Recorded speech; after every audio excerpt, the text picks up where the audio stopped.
মানুষ সাধারণত ভাবে তার অশান্তির কারণ তার পরিস্থিতি, বরং মানুষের প্রতি অতিরিক্ত মানসিক নির্ভরতা।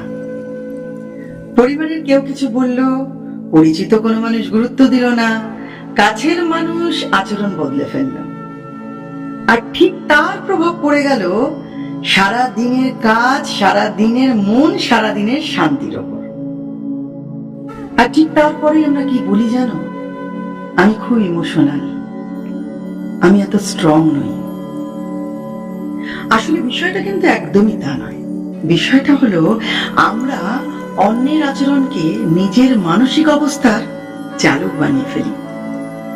একটা কথা মনে রাখবেন, ডিটাচমেন্ট মানে কিন্তু সম্পর্ক থেকে পালিয়ে যাওয়া নয়। ডিটাচমেন্ট মানে সবকিছু যে নিজের নিয়ন্ত্রণে থাকবে তা কিন্তু একদমই নয়। আর যদিও সবকিছুর সাথে নিজের অস্তিত্বকে জড়িয়ে ফেলাটাও কিন্তু ঠিক নয়।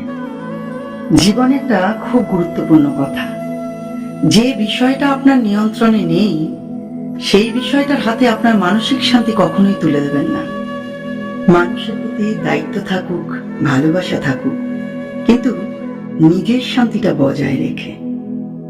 আসলে একটা সত্যি আপনাকে মানতেই হবে, অতিরিক্ত অ্যাটাচমেন্ট আপনাকে ভেঙে দেবে, আর সামান্য ডিটাচমেন্ট আপনাকে চুপ করতে শেখাবে।